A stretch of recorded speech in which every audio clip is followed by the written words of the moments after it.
Get settled and let everyone join in. Let me make sure my other tab is muted so we're not all hearing double.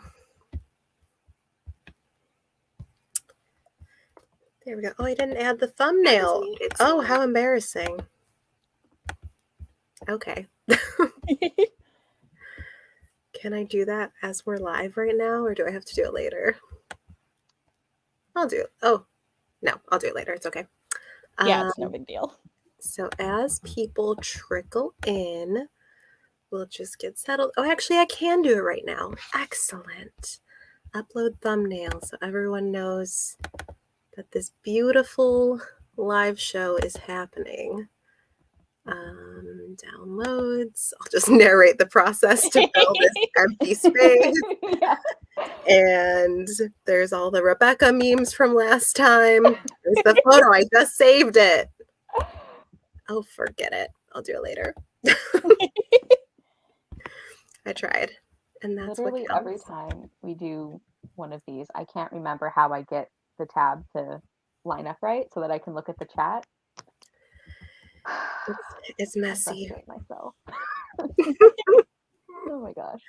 Oh wait, now I can't get out of YouTube Studio. Everything's falling apart. Oh no. Okay, I got it. Okay, great. So there we go. And Nana's here. Great. We have a person. Okay, there we go. I got it. Nailed it. All right. So as people slowly trickle in, I'll just give our little general hello. Hi, everyone. No, she's making fun of me. I didn't get my hair cut, but we were talking about hair earlier. Yeah, so we're here to talk about the Picture of Dorian Gray today, which is going to be, I think, quite a time, honestly. And I think it's been an interesting journey for all of us. I personally read half the book until midnight last night. And I know we have some differing and varying opinions on the book, which will make it spicy as well.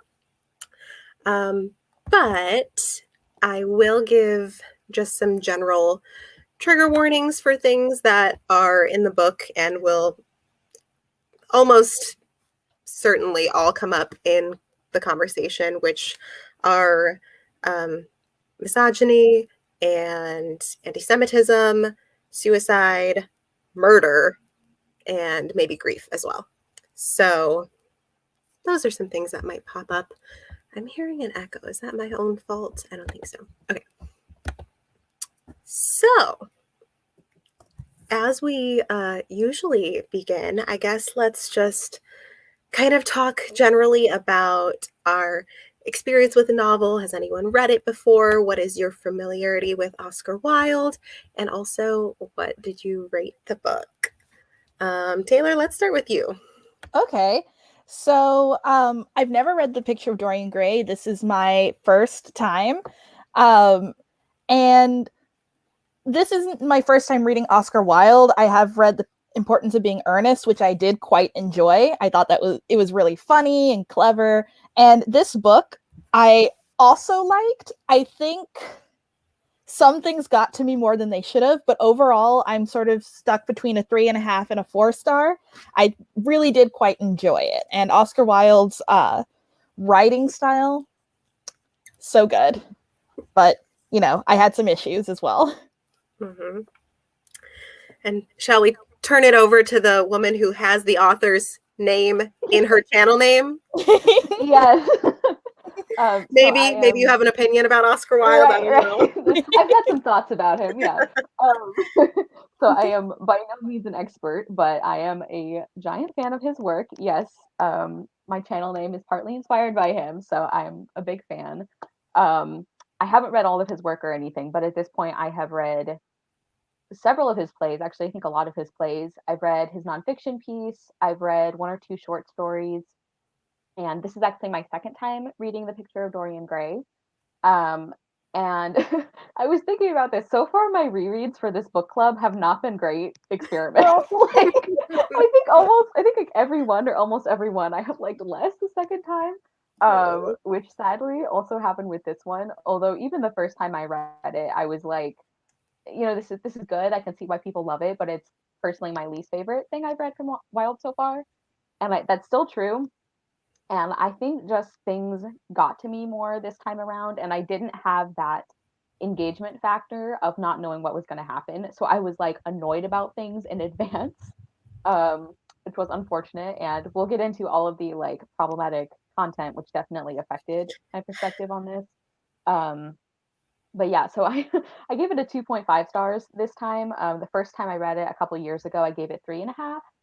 Um, I still think it does some interesting things. And Julia, I don't know if you want us to hold off on like specific things we liked or didn't like. Like Okay, if you want to share something now. Yeah, spoilers ahead for the crowd watching. We are going to talk it wasn't about things that happen in the book. Yeah, I wasn't going to get like specific with spoilers. I just didn't want to like take away from the questions you're going to ask us Go later. for it. But like my general thoughts is I think the perspective of the story is interesting because all of the characters are like espousing one idea, but the way the story plays out, it's the complete opposite, which thematically I just find very interesting. I thought the ending was strong. I think he's got some great dialogue, but yeah, I just don't love this one as much as I've loved Oscar Wilde's plays, for example.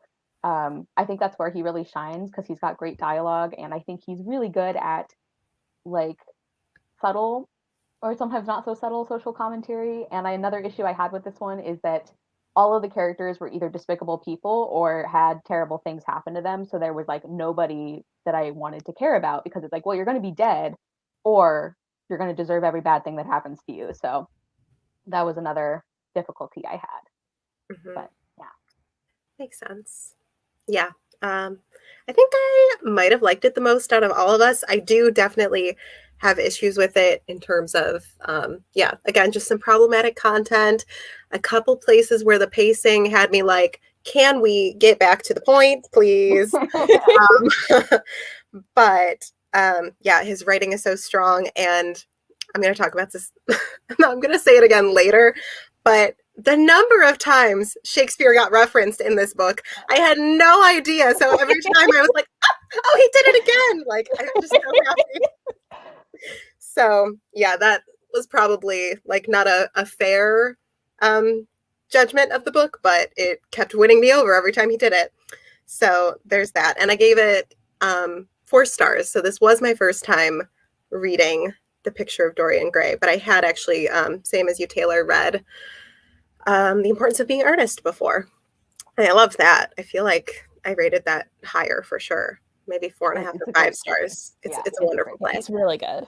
And like you said too, Kara, the ending, it just, I was describing like that ending scene to my mom earlier today, and I literally had goosebumps on my arm. I was like, it's so good. It's like the end of a Twilight Zone episode. Like it's like the point of view change is so good. Like, I think the ending is really good. Yeah. So that is where we're at with experience and ratings. Awesome.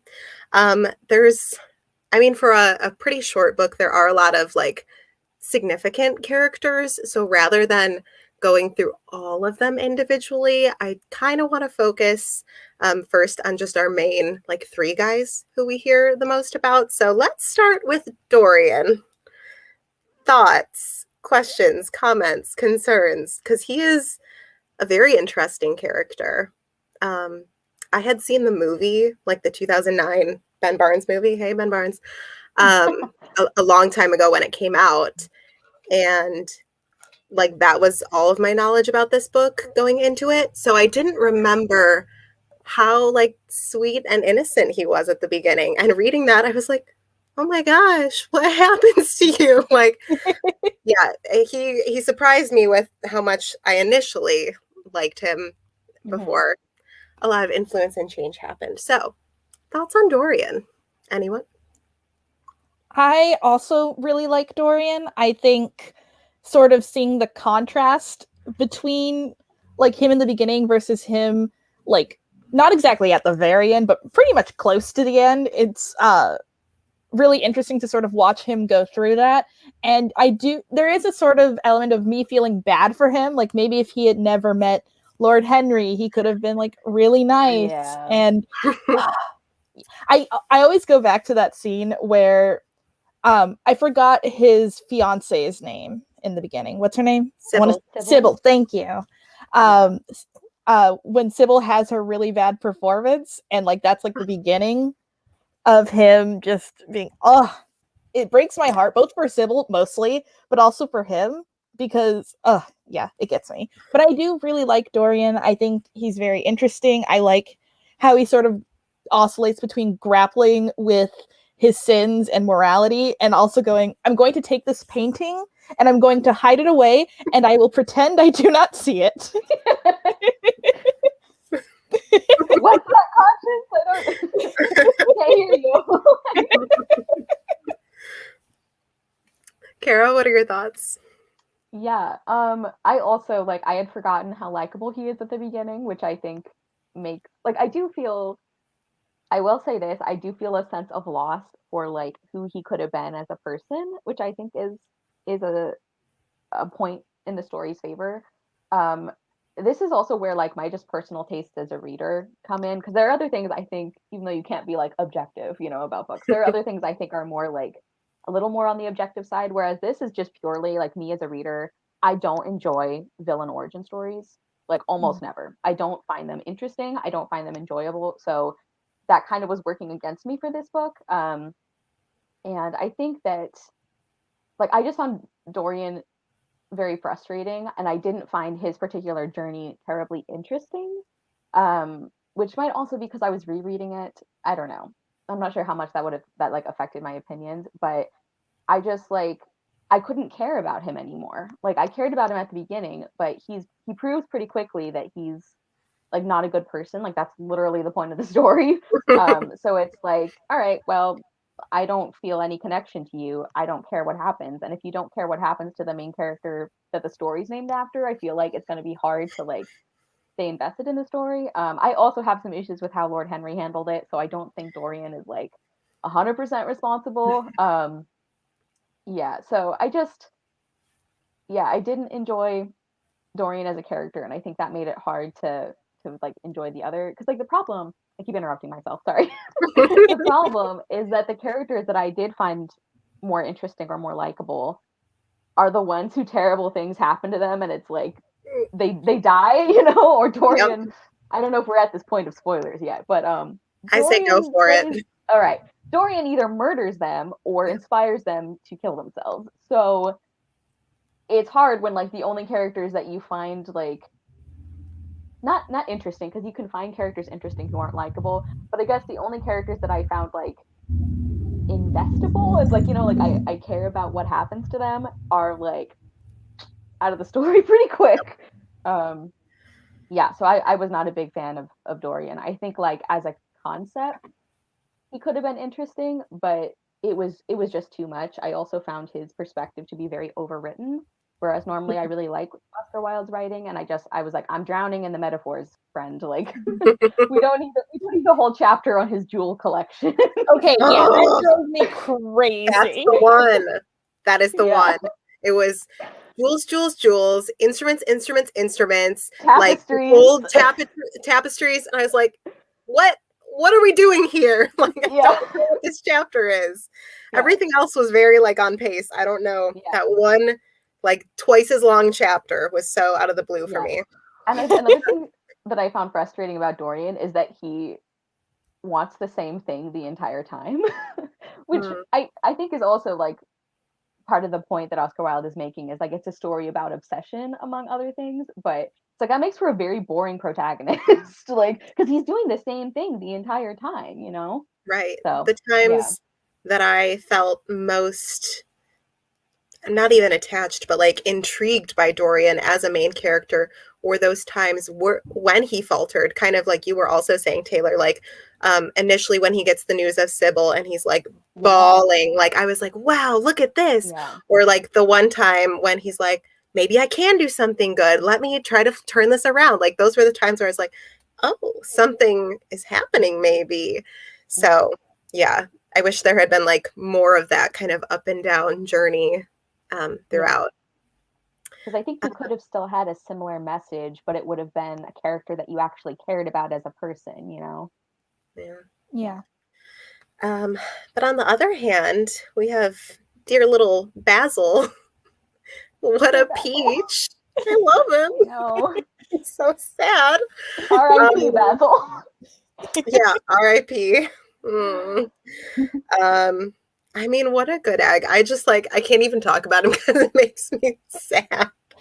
I forgot that part. Can you believe it? I forgot that happened. I didn't even know like Basil died. Like I knew a lot about the spoilers from the Picture of Dorian Gray, and I was like, "Oh, Basil's going to help Dorian get better. They're gonna pray together." And then it's like Dorian went towards the knife, and I was like, "Strange decision there, Dorian."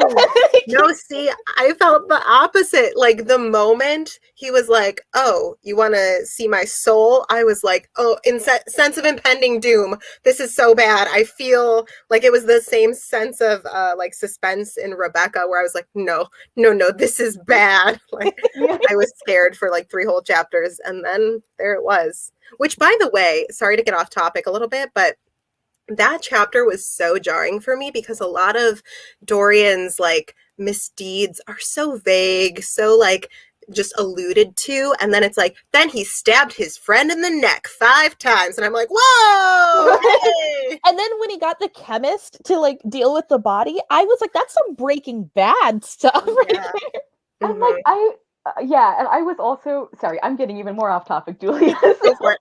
But like, yeah, like that part where he blackmails that guy who he used to be friends with like, I have some ideas about what he could have blackmailed him with. I don't know if we're gonna get into that, but like I have a theory, I guess.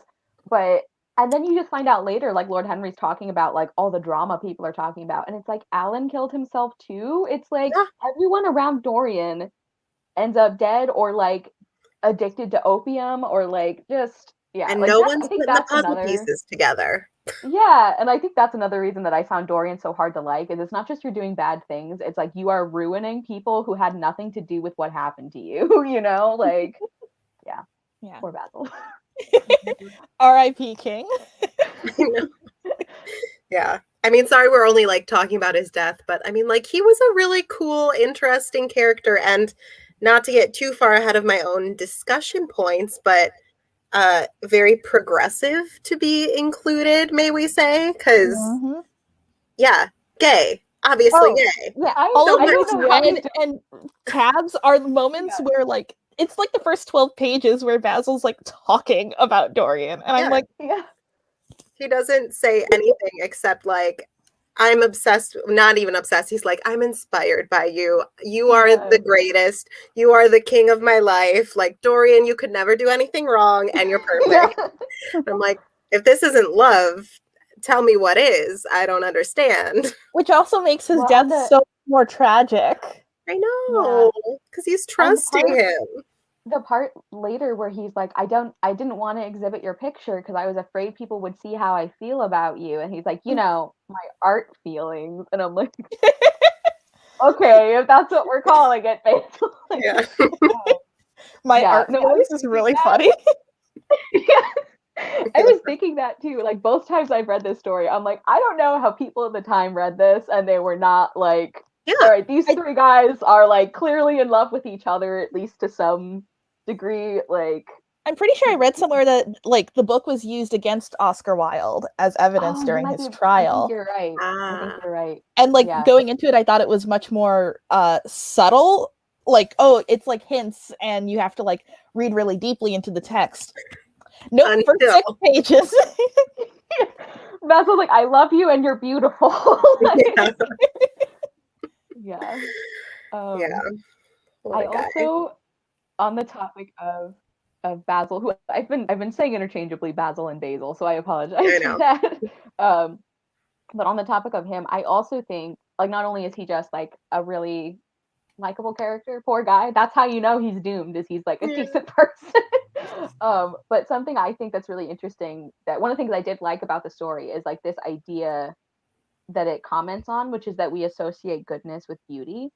And like even today, it's like if you see somebody who's like arrested or like accused of something, it's like people will say things like, "Oh, like they look so nice," or like they look like, they look like they wouldn't do that. It's like we still have this idea that people's I guess morality is reflected in how they look, like how attractive they are, or like even, I mean, I guess in this story also like youthful and attractive.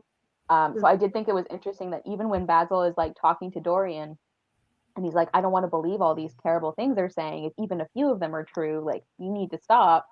But he also says, he's like, but when I look at your face, I can't believe you did these things, Yeah. like you.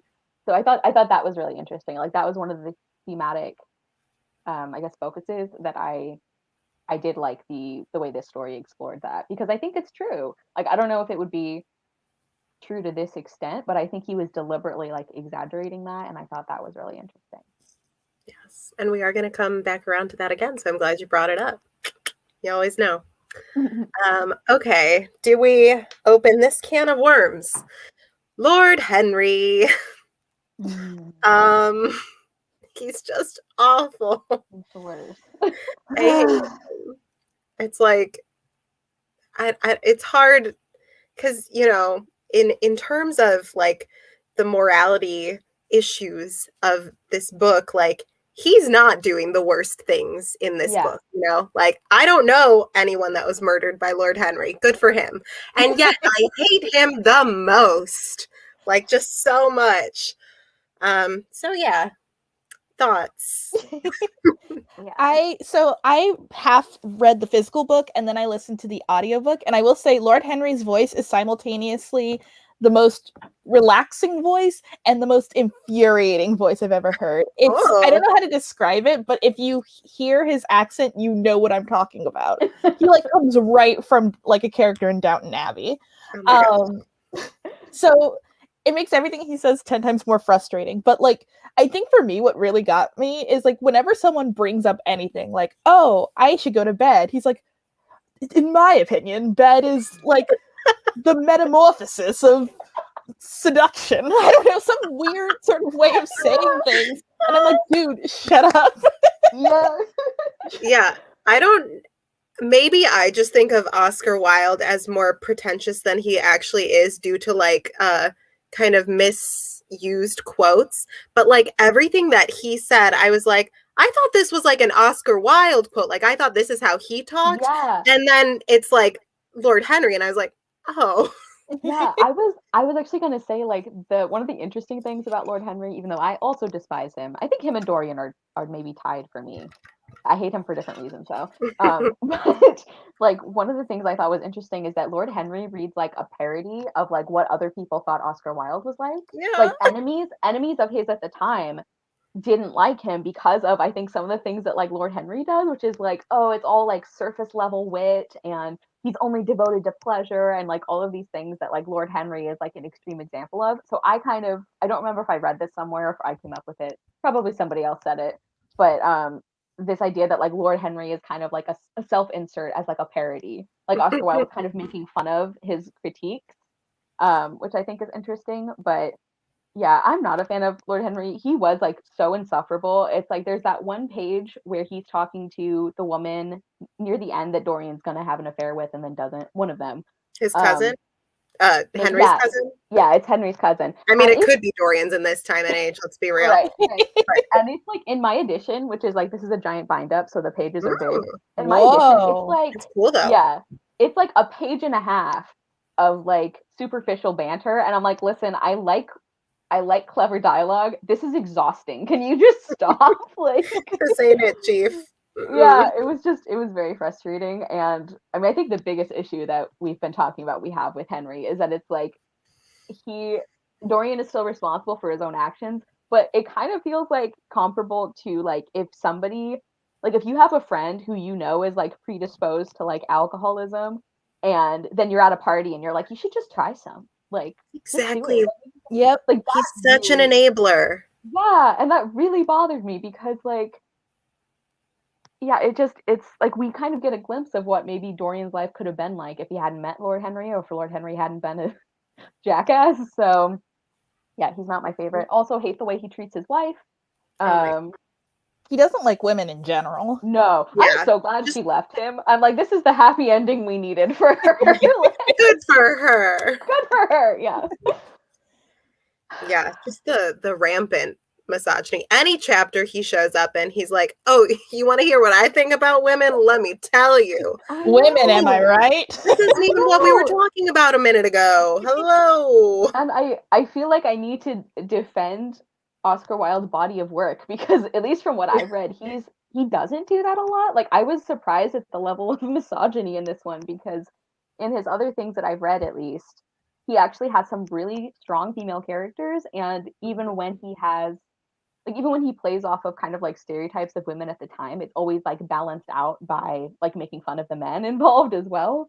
Like there's a really great line from one of his plays where somebody is like being disparaging about a female character, and he says something like all women become their mothers, that is their tragedy. And then this other guy responds with no man becomes his, and that is his, or something like that. So it's like balanced, like, and that was not present here. It's like women ruin everything. And some of it wasn't even like what Lord Henry was saying. Sometimes it was just like in the text. And Just like the book. the thing is, it also doesn't 100% surprise me that maybe Oscar Wilde was not the fondest of women because, to be fair, I don't think anyone was back then. So I'm like, you know what? This is to be expected, but it's also still a little like disappointing. Like, oh man, we were rooting for you. Yeah, because he doesn't normally do that. Because I think that was part of the reason that it was frustrating. Is like Taylor, like you said, we don't like go in expecting great treatment of women, but when I have read other things of his that are better, it's like I was expecting better of you. And it wasn't even like in the context of, like whatever was happening. Like it was just so blatant and out of the blue all the time. Like it could be anything else happening, and then he'd be like, "Oh, and by the way, women are stupid." And it'd be like, "Okay, great, thanks for sharing. Like, why are you like this?" Yeah. I want to bring up Nana's comment also about characters, because that was like a weird dynamic, right? Did we all find that weird? Because I found it weird. Really big Cersei and Jaime Lannister vibes there. Yeah, I don't know what Oscar Wilde's authorial intent was behind that. Definitely that like one scene of like goodbye that they had, but it was more, I'm an only child, and that's more affectionate than I would be with any of my hypothetical siblings. I don't know. Yeah, it was weird, and I couldn't tell how much of it was like because of the time period and the fact that they both talked about their feelings in very specific ways. I'm like, maybe this is just like, I don't know, familial affection. Like, I mean, back then, like men would say they love each other and it would not be an assumption that like in a romantic way. Mm-hmm. So I'm like, maybe it was like that, but there were some vibes. It was weird. Yeah. It was uncomfortable iffy for everyone. Yeah. Yeah, I do want to give him credit for this though. The only good thing that Henry did in this book, other than I guess move the plot along, was the line, "The books that the world calls immoral are the books that show the world its own shame." Because dang, you right about that, brother. That's the only thing you've ever been right about. Good for you. That's like a really good quote. It's a great quote. And it's very funny coming from Oscar Wilde. I guess let me jump ahead of my own points here for a second, because he followed the aestheticism movement. I did my homework for this discussion, you guys, which believes that there's no morality in art, that it's only beauty.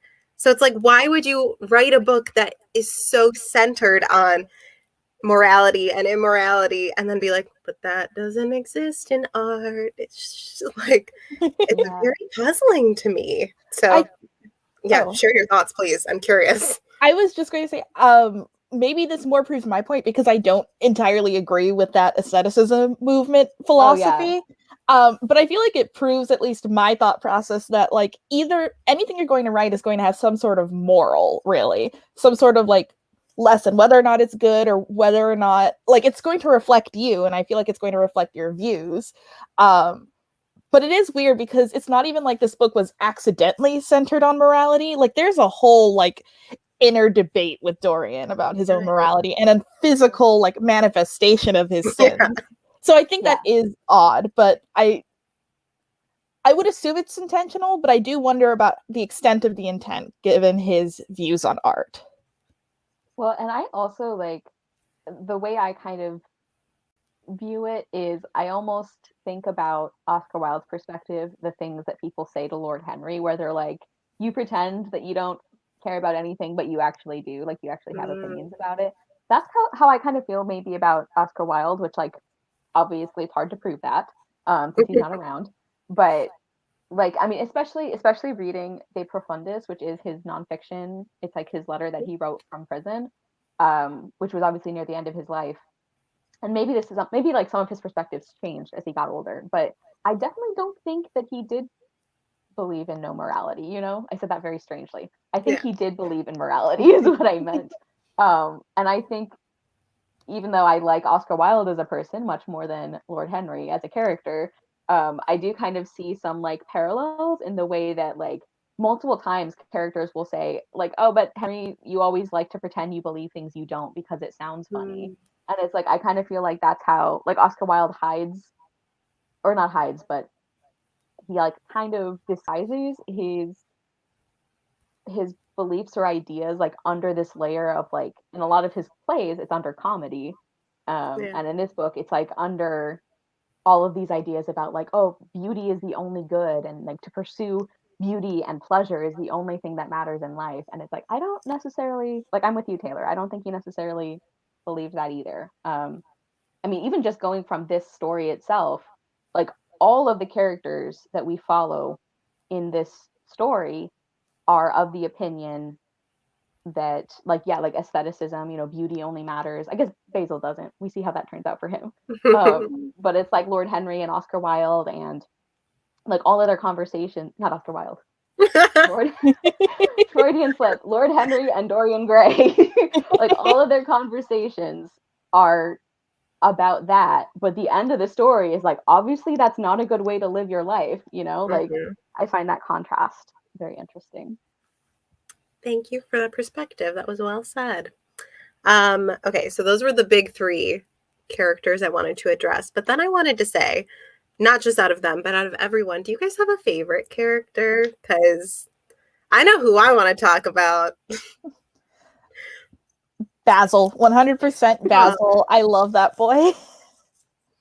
Yeah, big you know, we don't support J.K. Rowling anymore, but big Hufflepuff energy from Basil. We love him. He's a good guy. Good boy. Yeah, I also loved Basil. I think somebody who would have been my favorite character if things had played out differently for her was Sybil. Like her story breaks my heart, and I know it's supposed to, but it just makes me so angry. And also, I don't know, Julia, if you have opinions about this, but as a theater person, I'm like, experiencing things does not mean that you wouldn't be able to act them. Like that's kind of the whole opposite of what we do. So just on a technical level, I have issues with that. But yeah, poor Sybil, her ending just like really, really upsets me. Yeah. And the way everyone else brushes it off, which is like complaining about these things, I guess, is silly because that's the point. Like you're supposed to be bothered by it, but like when Lord Henry is like, "Oh, like she killed herself for you," like nice. Like, yeah, that's hot. Like what a dick. Yeah. Yeah. Sybil lives in my head rent free. I can't stop thinking about her. I mean, not only because like what a dream. I mean, not her whole life was a dream, but like playing Shakespeare heroine after Shakespeare heroine, I was like, where do I get this gig? Like, I love this. Yeah, that's amazing. No, but I think she's really interesting. And if I could read a book that was like Dorian Gray from Sybil's perspective, but then like retold so she like didn't kill herself and like, I don't know, you know, like did you guys read or see the movie I haven't. With Daisy Ridley? It's like, you know, Hamlet, but then it's like, oh, but did she kill herself? Oh, here's what happened. Da da da. Like that, but about Sybil Vane. I would love it. And this isn't what I was going to bring up at all either, but I do want to say because I was shook. Wait, have you guys seen the 2009 movie, by the way? I haven't. Okay, there is a female character who does not even exist in the book, played by Rebecca Hall, who I love. And she's Lord Henry's daughter, and she's there as a romantic interest for Dorian. It's so weird. I wonder if the people who made the movie did that to really hammer in, like, oh no, Dorian's not gay. Here's a woman. Maybe. Lady. No, I do think he kisses at least one man in that movie, though, to be fair. Oh, yeah. good for him. Yeah. Yeah, part of me was thinking, like, I don't know if, like, after they killed off Sybil, they were like, oh, but now, like, where's the romance going to be? So they just kind of, like, threw him a B-plot romance. Yeah. But it's very strange. And I don't actually remember how it ends, so maybe she dies, maybe something happens with them. I don't know, but very maybe strange. it's supposed to be like a similar vibe to like the fact that in the book, apparently Dorian ruined Lord Henry's sister, which like another thing against Henry is he doesn't even seem to care or like notice. And it's like, all right, I know for you and your like little, I don't know, rich white man palace, like you have like no consequences for your actions. Like I guess he can't even like consider the fact that like his sister is like ruined forever, basically. And I mean, we see one woman that like was involved with Dorian, and she's like begging on the streets and like forced into prostitution and all this. So it's like the consequences for the women that he just like screws around with are very serious. And like Henry does not even notice. I don't even know if like is he even the one who mentions it, or does another character bring it up? Like I couldn't even tell you. I can't remember. It's wild. No pun intended. Okay, circling back around, unless anyone has something else to say character-wise, to something that, Kara, you actually brought up earlier, because I want to talk about, like you said, it still happens today, but it was very, very Victorian, that belief of like, if you are good inside, then you look like a beautiful angel on the outside. So anyone ugly must be horrible. It's like, wait, huh? How could that be like that? But that's like, yeah, they were obviously thinking that made sense. Yeah. That's what someone told me, so I believe it. Which, I mean, this book is just rampant with, because even when Dorian has been like young and beautiful for years and years, like he's still out there ruining lives. No one's like, hey, what's going on with this guy? Like no one's suspicious. They're just like, I've heard some things, but wow, look at that beautiful face, his golden hair and his fair skin and his red lips like his mother's. Ooh-wee. I don't know. Like his mother's. They say that, like they do. So yeah, it's just weird. I don't have a specific question for this one. It's just one of my patented Julia, let's unpack that non-questions. Yeah. Thoughts? Well, and like you said, we've been discussing this a little bit already. And one thing it also kind of reminds me of is apart from like the literal connection that they believed existed between like good deeds inside, pretty face outside, which was just like widely accepted by most people, it seems. But something it also kind of reminds me of is like, because it's not just that Dorian is good looking, although he is, it's also that he's very charming and he's like very personable, I think. And that kind of makes me think about how like when something comes out about like not even just a celebrity, but just a person in general, and there'll be people who are like, oh, but they were so nice to me.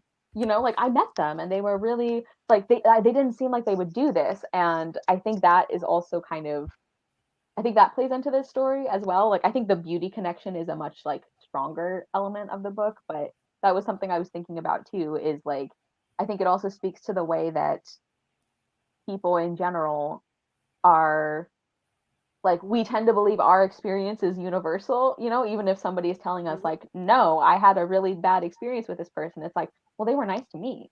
So Yeah. you can't be telling the truth. So Yeah, I agree with you. And honestly, I think, Kara, it's a really good point to bring up the fact that people will like defend like celebrities who they don't know because they're attractive or they like look nice. But you don't know the celebrity. The celebrity doesn't know you and doesn't care about you really. So why are you believing in this person so much? It's the aesthetics of it all, Yeah. or the face they put out to the world. It and the makes me fact think. that oh Go sorry, ahead, go ahead. Kara. No, I won't forget. Go ahead. I was gonna say, and the fact that like part of what makes people able to get away with doing these bad things is that they can be personable and charming. Like that's literally proving the point of like people are not always what they appear or how they act with one person. So Yes.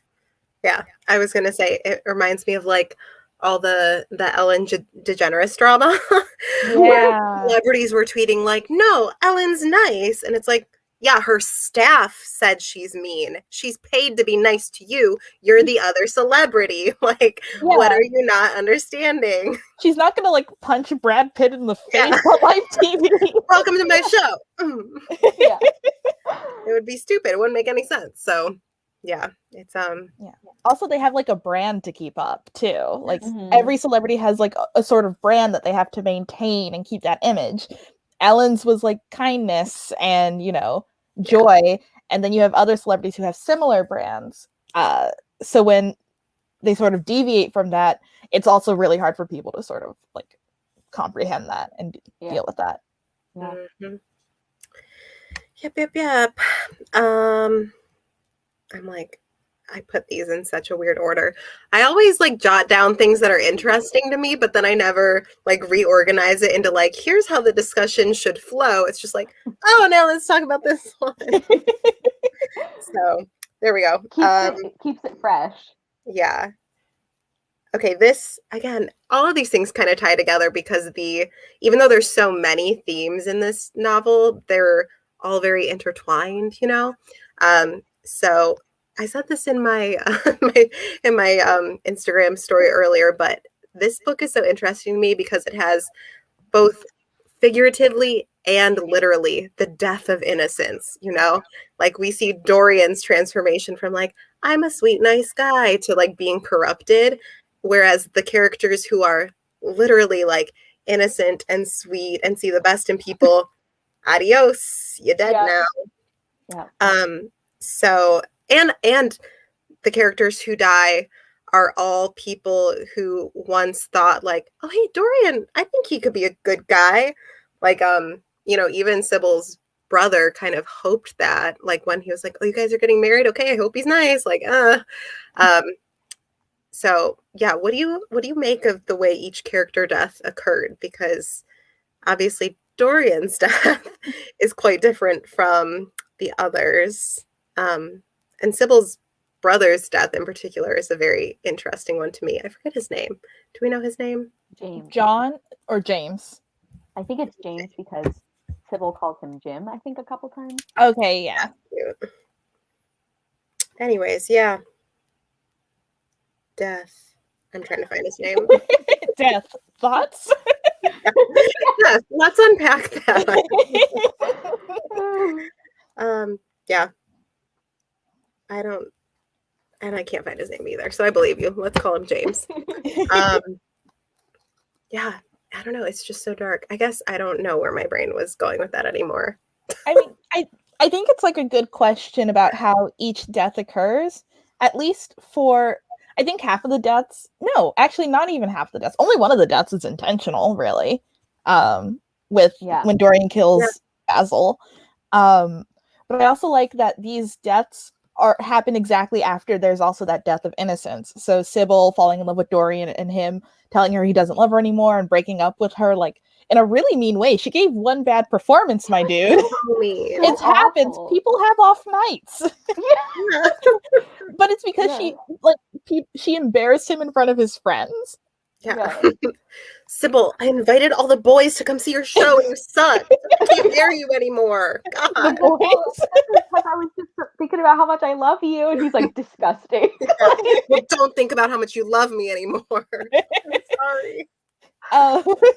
But there's that sort of death of innocence in Sybil before she actually dies. And it's the same with Basil, who he knows, like, he hears these rumors that Dorian Gray isn't a good person. Then he sees the, I guess, physical evidence in the picture. And, you know, he's sort of realizing, like, oh man, Dorian isn't a great person, or this person that I'm in love with kind of sucks. And then obviously Dorian does his whole, I think I'm gonna kill you now. Also, I'd like to bring up that scene where like Dorian kills Basil reminds me a lot of that Eric Andre meme where he's shooting that other guy, but it's like he's killing Basil and going like, why would Basil do this? Yeah, and it's like so fast. Like he's like So sad. Basil's at the table, and I don't even know like what he's doing. If he's like talking about, I think he's like crying. He's what? I think he's crying. Oh, that's even worse. Yeah, so he's like thinking about like how this person he loves is like actually a terrible person, and like Dorian's just like standing there watching him, and he's like, "How dare Basil? Like, he's like, how dare Basil come into my house and tell me I'm doing a bad thing?" And he like sees the knife, and he's like, "Oh, you're dead!" Like five stab wounds in the neck, and he's like, "How did this happen?" Like, I guess he's not thinking that. I'm thinking that. It was like so fast. Truly. Okay. Thank you guys. See, this is why I keep posing non-question questions, because you guys always flesh out my thoughts better than I can think them. You like say them in ways that make sense. So I'm grateful for it every time. Yeah. I will say James's death was wild to me. Yeah, I did. That was one of the parts, like, I don't know if I remembered it from the first time, but as soon as there was this mysterious person, I'm like, oh, well, that's James. Like, that's got to be, because that would make no sense for the way the story's going. I didn't even put it together, and then all of a sudden I was like, oh. Yeah. Also, the fact that, like, none of these rich people seem to care. Like, Lord Henry's just like, this topic will be taboo at lunch. Anyone want finger sandwiches? Like, dude, like, your friend just killed a man. Yeah, and it's like doing such a it's like such a like a rich people accident. It's like we were out hunting and we shot a peasant. Like not again. Yeah. It's Taylor, weird.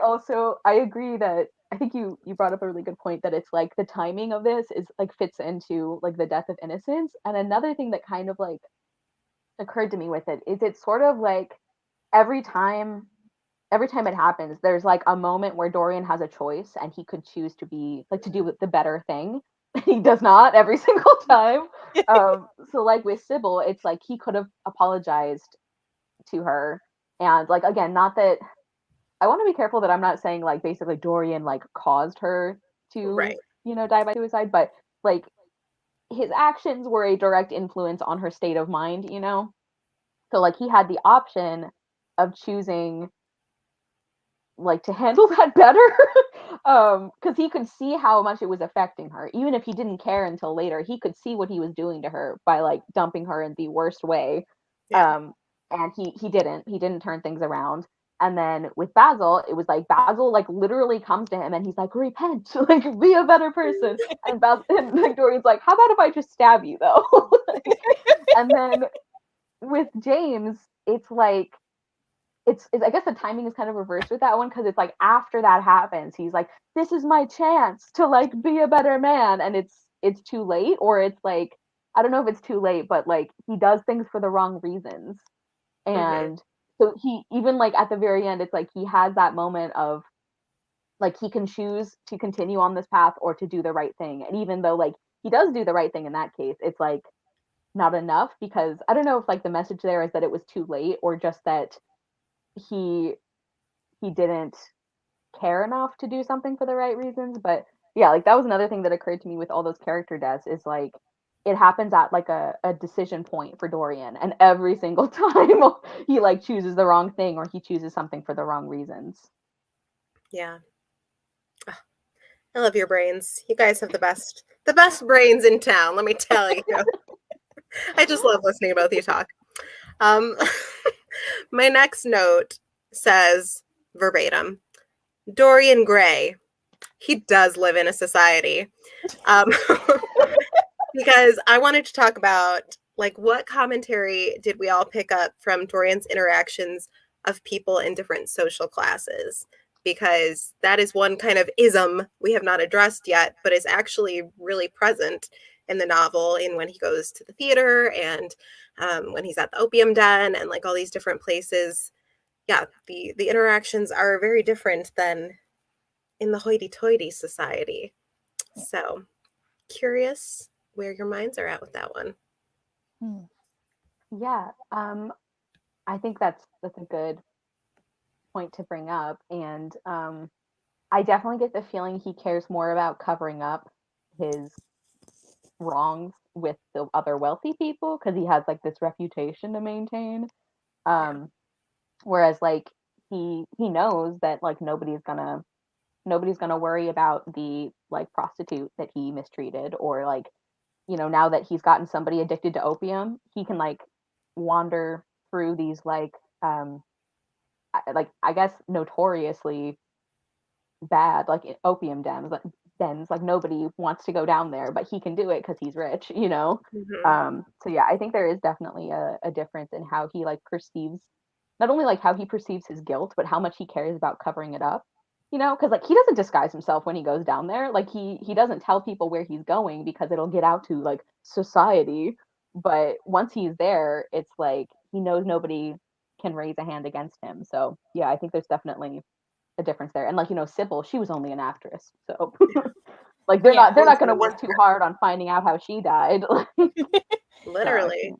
That was, you actually like took the words out of my mouth, Kara, especially about Sybil. I was going to say, like, because she's an actress, he only cares about her while she's like impressive. But when she's not, she's just another poor actress and she's gross. And oh, you act for a living? Ew. Ew. Yeah.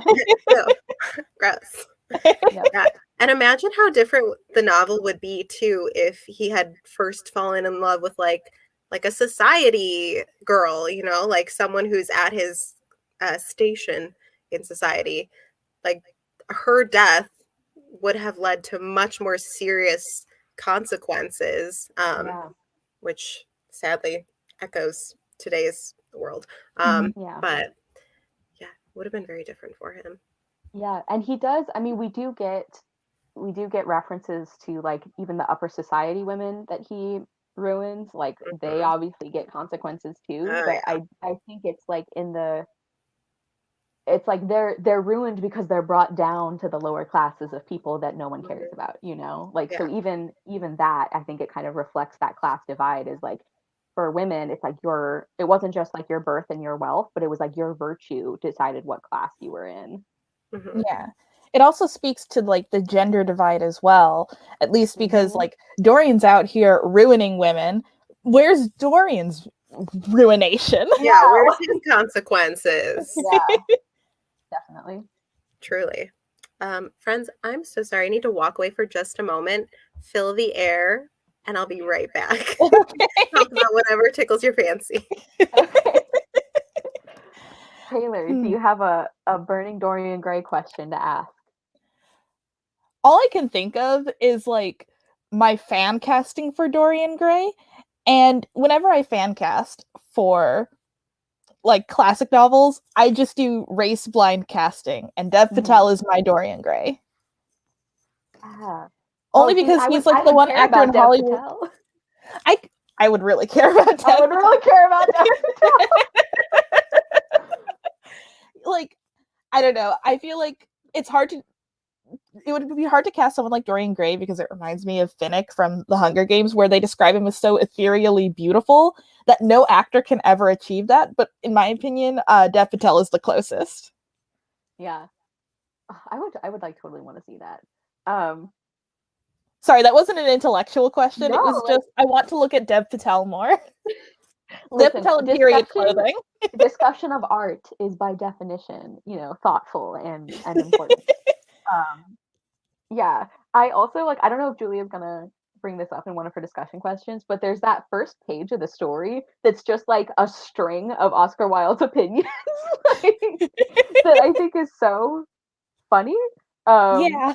I think like that's one of those things where I'm like, I think this has to be at least partly humorous because like just looking at the list of things, I'm like, but you don't write like you believe this, you know?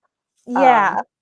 I think that's the thing with Oscar Wilde. You have to sort of like sometimes it is a little hard to decide when he's joking and when he's being serious. Yeah, which is like very in line with I think some of his characters. Yeah. But I also like I strongly support your Dev Patel fan casting, and this was like what a quick way to get me more invested in the story. Oh my God. I come back to this information. I would love that. I know. I love Dev Patel so much. Me Okay. too. Woo! I was All gonna right. say if there's any actor in Hollywood who can look as ethereally beautiful as Dorian Gray is supposed to be, it's Dev Patel. And like another thing that I just maybe I should just watch the adaptation you were talking about, Julia, too, because I think this is a story that could be, depending on the medium, more convincing to me. Like, because depending on how an actor plays it, if I buy into more of Dorian's like inner turmoil, then I probably would find it a more rewarding experience because in the story it feels very like very disjointed. Like for most of the story, he's like, I'm gonna do what I want and I don't care. And like who cares about other people? Not me. And then there's like every once in a while he has like this intense crisis of conscious moment, but most of the rest of the time he just like does not give a shit. Whereas I think like an adaptation might be able to spread that out more. I don't know. Yeah. Like I said, I saw it, I think the year it came out. So I have very vague memories of it. But I do recall Ben Barnes really did look like a sweet summer child. Like he was selling it looks wise. And then it got creepy. But I don't remember all the nuance. Creepy because of the way they interpreted it, or just like the story is creepy. Like his portrayal in those darker moments, like Ooh. he creeped me out. And the portrait itself, I remember being like, Oh yeah, I know the gross. way they describe the portrait. It's like if you look at the individual descriptions, some of them are not as gross, but like as a whole, I'm like, oh god, I don't want to think about it. Yeah. That's how I you know guess Dorian Gray isn't black because that thing would have been in the fire. Chucking it right into the Thames. Nope, not in my house. oh, that would make such a better story too. He's like, I don't think so. Oh hell no. Yeah. Okay, not to come back with like the least thought out point on my whole list. This one just says Shakespeare with 7 exclamation points. So like, did Oscar Wilde just love Shakespeare as much as me? Why was there so much Shakespeare in here? I'm slurring. I love it so much. Where was there so much Shakespeare? You're drunk on the bard. Yes. Like what? I couldn't get over it. Even okay, so it was like during all the Sybil stuff, and I was like, great, this makes sense. They're talking about Shakespeare. They're at a theater. That's fine. That's cool. And then it kept going. Like chapters and chapters later, he'd be like, like Desdemona, like Portia, and da, da, da. And I was like, wow, it's still going.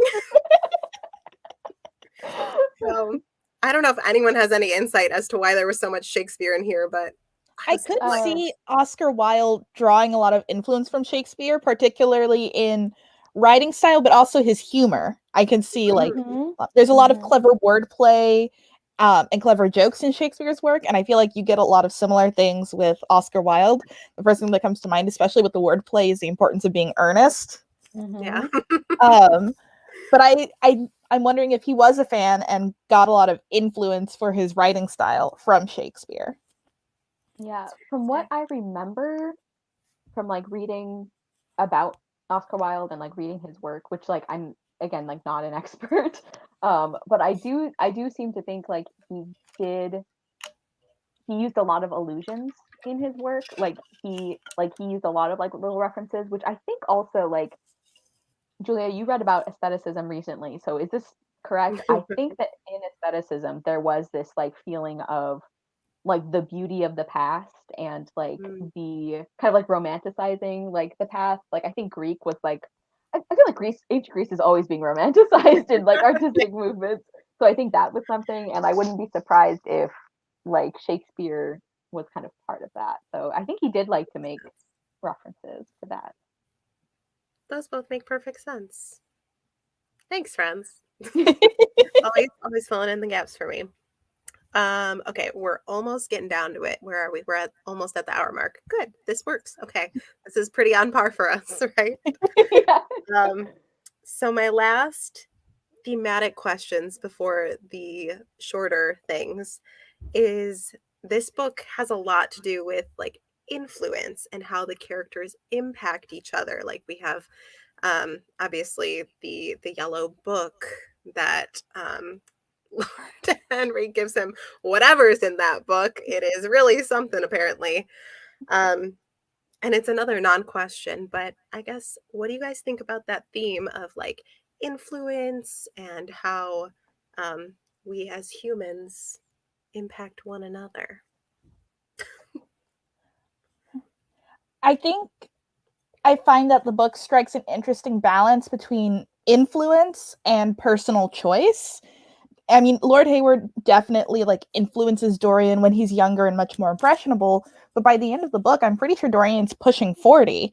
Like he doesn't have to follow Lord Hayward anymore. He's not a boy, you know? So I think that's also when Dorian starts to feel the personal responsibility and the weight of that, because he's not being he doesn't have to be influenced by Lord Henry anymore. He's like making that choice and making all of the other choices on his own. Yeah.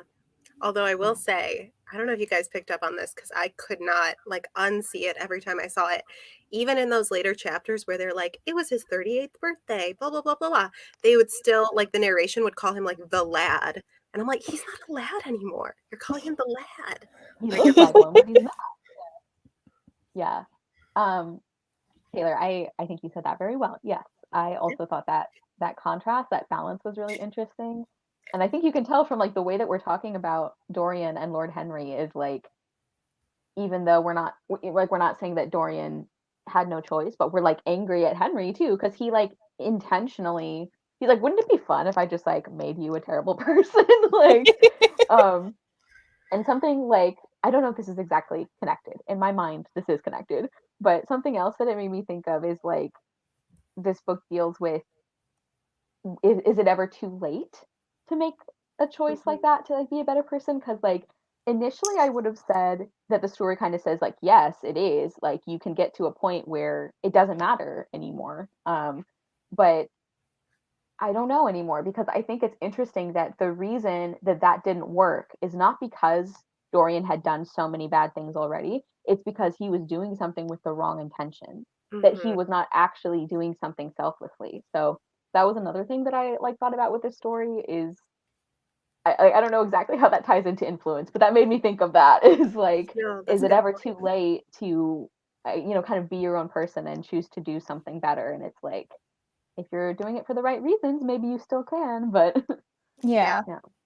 I'm glad you brought that up because that part was really interesting for me, because as he was saying like, I did a good thing, listen to this, like I was like, good for you, wow, you are turning it around.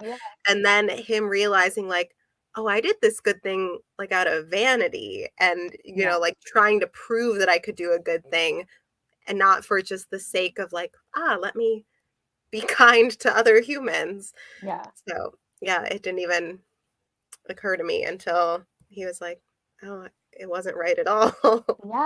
and you can even like kind of tell, which I also, even though I've read this before, I had the same thought of like, oh wow, like you're doing a good thing. But after seeing him realize that, it's like even the way that it's written when he's making that choice, it's like it has nothing to do with him realizing that this girl deserves better, or that like it would be cruel to do this to her. He's like, everything is centered on him.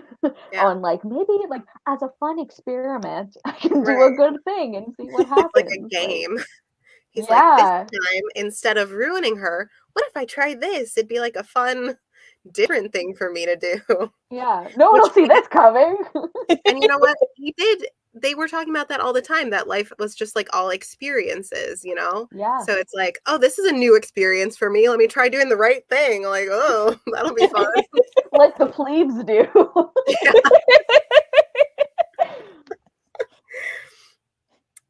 Okay, at this point, I would love to hear favorite quotes from you guys because there's a lot of good ones in here. I haven't even selected which one I want to read yet, so. I have one ready. So Oh, I did enjoy some of the like clever dialogue. There were places where it got like too much, but I did really like some of the like, I guess, banter. And this part I found really funny when they're talking about American women, and there's that one guy who's like gonna marry an American girl, and he's talking to his uncle, and Lord Henry says, "It is rather fashionable to marry Americans just now, Uncle George." And he says, "I'll back English women against the world, Harry," said Lord Fermor, striking the table with his fist. "The betting is on the Americans." "They don't last, I am told," muttered his uncle. "A long engagement exhausts them, but they are capital at a steeplechase. They take things flying. I don't think Dartmoor had the chance." Like, I thought that was funny. And also, because one of the things I was reading when I read like nonfiction about Oscar Wilde is like he had this very interesting relationship with the US because he did a lot of tours here and people liked him and he really liked he liked Americans as well, but he has this kind of like joking criticism that I think like is very funny. Like so he'll like say something to make fun of us, but you can tell that he does it with love, I think, which I find very endearing. Like there's also the part where he's Henry says, "She behaves as if she was beautiful. Most American women do. It is the secret of their charm." Which like it's like kind of like ouch initially, but it's like there's a compliment in there. Yeah. Oh, we're charming? Thanks. Yeah.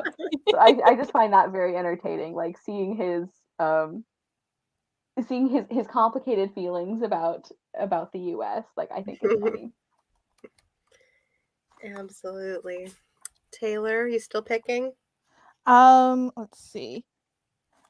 Yeah. I was trying to find one quote and I can share the one I was trying to find. Surprisingly enough, it's a Lord Henry quote, even though I always I spent a good portion of this ranting about how he says things. But it was near the end when he was asking Dorian like his secret to staying young. And he was like, I would like to look as young as you or something, but I will not like take up exercise, eat healthy, like do good things. And I was like, okay, that's pretty funny. I liked that line too. Me too. I want to look young and I will sacrifice nothing. So how do I do it? Yeah. What's your secret? I'm willing to change absolutely nothing about my daily practices, but let me know. Relatable. I don't know. I don't know who said this one. I guess I'll share this one. But mine are not the funny quotes that I saved. I was like, wow, so deep. I really like the loves and sorrows that are great are destroyed by their own plentitude. Because, my brain went, Romeo and Juliet. Okay. Oh, sorry, go ahead. That's all I got to say about that. Okay, so I think the one I'm going to share is one of the many, like, things Basil says about wanting to, basically being in love with him. Let's see. Sorry, there are so many. I know. Where to begin? Yeah. I'll go with Harry, said Basil Hallward, looking at him straight in the face. "Every portrait that is painted with feeling is a portrait of the artist, not of the sitter. The sitter is merely the accident, the occasion. It is not he who is revealed by the painter. It is rather the painter who, on the colored canvas, reveals himself. The reason I will not exhibit this picture is that I am afraid that I have shown in it the secret of my own soul." Which I thought was a really interesting way of saying, like, Basil fears that he has shown his affection for Dorian through his recreation of Dorian's image. Yeah. And just justice for Basil. I wish he had just gotten like a decent guy and just gone off to Paris. Yeah. He should have met a beautiful Parisian man. Hello. Yeah. Basil's French adventure. Basil's French adventure. Oh my god. Imagine going on Goodreads, clicking on Dorian Gray, number 1. Oh, it's the first in a series. And below it, you see Basil's great adventure. Love in Paris. It's like got him on the cover, like. Oh my gosh. I would love that so much. Yeah, I just, yeah, the way, like, his love for Dorian is, like, so beautiful and good, and it's like, he doesn't deserve you, Basil. Like, He doesn't. yeah. I know. I also, like, I think it's interesting some of the, like, ways that men loving other men is, like, alluded to, because I also, like, I read that passage and I'm like, how do you not, like, how does that not occur to you as, like, a possible meaning here? And Mhm. Yeah. also when he's talking to Alan, the Yes. chemist, I'm glad and you're bringing he's this like, up. he like writes something on a paper and he's like, this would like ruin your life. And it's like, maybe I'm influenced knowing about Oscar Wilde's own life, but I'm like, that's kind of what I thought he might be blackmailing him with. Is Yeah. like, if he That's knows, what if the he, internet says. oh, okay, good. Good. Yeah. So other people agree. Yeah, I just think know. that. And Yeah. also, like, I think there's this part where Basil confesses why he didn't want to show Dorian Gray's picture to Dorian. And he's basically saying everything other than, like, I'm in love with you, but he's sort of dancing Yeah. around it. And in the Yeah. beginning, there's this other quote I debated sharing Share where he's sort of like talking about like why he couldn't show it. And it comes across like not just I don't want you or other people to know I'm in love with you, but this is like dangerous for me. So, because without intending it, I have put into it some expression of all this curious artistic idolatry, of which, of course, I have never cared to speak to him. He knows nothing about it. He shall never know anything about it. But the world might guess it, and I will not bare my soul to their shallow, prying eyes. My heart shall never be put under their microscope. There is too much of myself in the thing, Harry. Too much of myself. Yeah. Yep. I think that's, it's like doesn't even need much interpretation, you know? Yeah. Yeah. Are you guys ready for Would You Rather? Yes. Dorian Gray edition. I only came up with 3. I should have thought of this sooner and I would have had more, but okay, here we go. Would you rather? I think I know your answers already. Would you rather move to Paris with Basil or tread the boards with Sybil? Assuming everyone's alive, you know. I would hang out in Paris with Basil. I could try and set him up with like some cute guy who's not Dorian. You're like his wing woman in Paris. Yeah. That'd be very cute, very wholesome. Yeah. Julia, I think you know which one I'm gonna say. Like, I want to be an actress with Sybil. I just want to live in Shakespeare land, and just like it'd be great. Yeah, I was going to say the same thing as you, Kara, and then I was like, but I feel like it's like not a very reputable theater, and it might be a little sketch to work there. Yeah, So I might go to Paris with Basil yeah. and get a job there, maybe, you know. But how much of that is? I'm sorry, Julia. I just interrupted. No, go ahead. Oh, I was gonna say, like, how much of that though do we think is like English people didn't like Jewish people? You know, like, because a lot of what they're saying about like why it's such a disreputable theater is like, and there's a Jewish man who runs it, so maybe it's like not that bad of a theater, and they just don't. And then like they gave him money troubles, and I'm like, are you kidding me? Are you kidding me with this? I'd also Although if I ever go bankrupt, I'm gonna blame the Bard too, just for the record. I'd also like to point out, like, while we're sort of like talking about the anti-Semitism in the book, there's this weird sort of like they mention a Jewish doctor near the end who does some sort of like blood practice, which also made my skin crawl. How did I miss this? It's like a sort of throwaway line, like, oh, he transferred blood from young men into this other guy. And like Oscar Wilde, very disappointed. Like, that like one line like really made me like, ugh. Yeah. Yeesh. Yeah, right. Definitely not a good part of the book. No. Let's move into a different realm again, because yeah. Would you rather be heartbroken by Dorian Gray or be blackmailed by him? Is it the same sort of like outcome as Sybil? Well, no, whatever. Actually, whatever okay, your I've decided. I want my heart broken by Dorian Gray because then I'm not with Dorian Gray. Hey, there you Oh. go. Yeah, I'm gonna say heartbroken too, because like I just don't trust him. Like I don't, yeah, blackmail him knowing something that could get me in trouble. Mm-mm, no thanks. I will be sad about him and then hopefully realize that he's trash. Yes, that was my same thought too. I was like, if he's blackmailing me, that could be for the rest of my life. Whereas if I'm heartbroken, hopefully I'll move on. So, Yeah. We could okay. start a support group. Yeah. Oh, it'd be easy. It's like every woman in England is like, And hi. Basil. Yeah. I'm Everyone.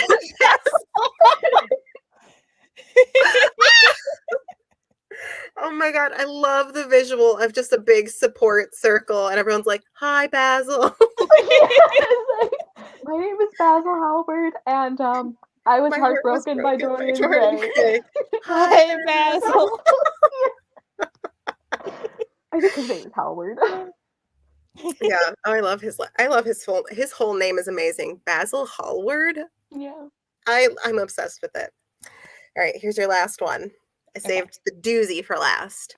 Would you rather look the same age for the rest of your life or have a perfectly accurate painted portrait of yourself?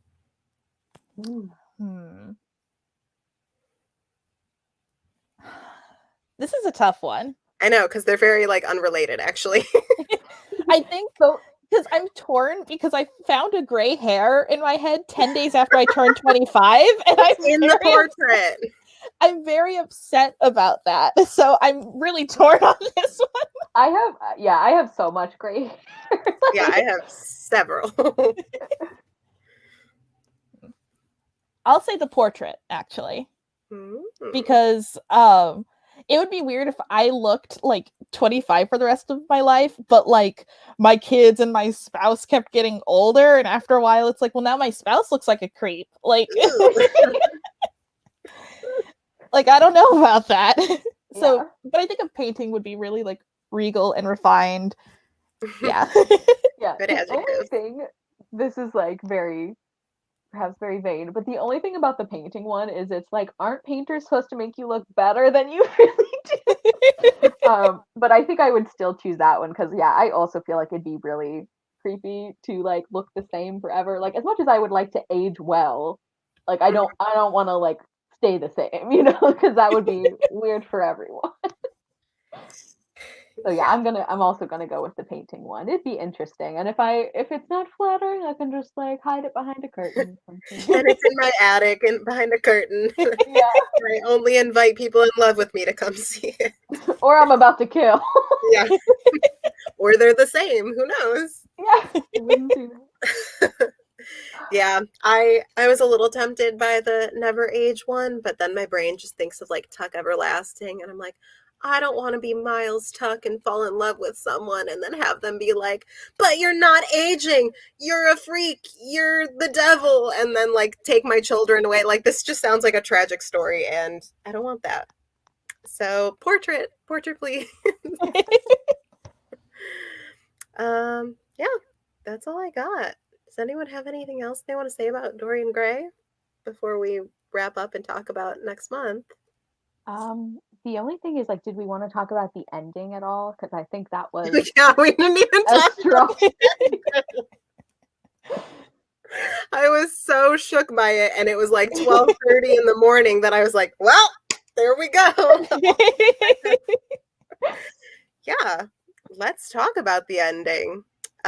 So yeah, full spoilers for anyone who's watching who for some reason hasn't read the book or seen the movie, but Dorian stabs his portrait, and then the people who hear a scream are trying to figure out where the scream came from, and finally they bust through the attic window, and there's the portrait, beautiful and young and flawless, and there's dead old Dorian on the floor. Dun dun dun, goosebumps. Yeah. I love it, you guys. Such a good ending. It was really good. Yeah. Even like reading it the second time because I had a vague memory of what happened, but not like the details, and I think it was really well executed. I also like I just love the point of view shift because we like for the first for the first time, I think, we kind of get out of like Dorian's perspective after he like attacks the painting, or he goes towards the painting, and all of a sudden it's like the servants in the house hear a noise, and like the people walking by outside get a policeman. And I thought it was so interesting that when they realize whose house it is, they're like, ugh, Dorian, like, don't care what happens to him. Like, and they Yeah. kind of like, Let him which is, scream. in a way, it's like very, it's like a like poetic justice, because like Dorian doesn't care about any of them. So then they're like, oh, it's just Dorian. Who cares if he makes it out or whatever? Like, yeah, I thought that whole like the writing of that whole scene was, I think, really good. I really like that too, because like you said, it's very indicative of like the consequences of his actions. Mm-hmm. But also just I love the switcheroo with the painting where like it's so good. It's so creepy too. Just whew. Yeah. Also, how do the servants explain this? I mean, there's already been rumors about Dorian, so maybe that will help. They're like, yep, he was a freak. Like, you heard right.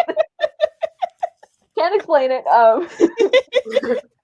But yeah, no, I think that part was so good too. And I also like how it felt, this is gonna sound weird to say, it felt believable in like, it wasn't entirely like expected. Like, I was surprised the first time I read it, because I thought honestly this was going to be one of those like, and then the bad person keeps being bad, the end, like, you know, kind of thing.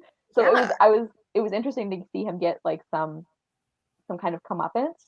But I also appreciated how it's like, yeah, I believe that this would happen, because he would want to get rid of his conscience. Like, he would act like this. He's already killed someone with this knife, so why wouldn't he destroy a painting with this knife? And, yeah, it's much easier. Yeah.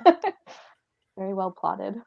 And I do like that there isn't like a huge explanation, even like for the reason why the painting changes, or why the painting shifts back at the end, other than like a vague like scene where Dorian prays that the portrait, he'll stay just like the portrait or something.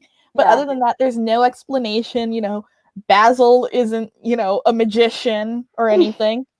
It's just, I don't know, I like that they don't feel the need to like, I mean, I like how Oscar Wilde doesn't feel the need to like over explain things. Yeah. I was surprised the first time too. Like, I was like, oh, we just never like know why this happened. Okay, like, but I don't think you needed it. I will say, like, I think the portrait thing should have happened way earlier in the book.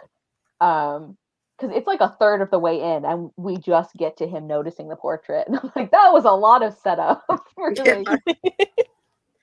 Yeah, but the ending is just so satisfying and good. And I actually had jotted down one other quote. Not that like the quote itself was so special, but I was like, the foreshadowing, because there's a line literally, on page 70. I guess that's a lot later than I thought, but I think this must have been about Basil or someone, but it was like, he thought of his friend's young, fiery colored life and wondered how it was all going to end. And I was like, we'll find out. Just you wait.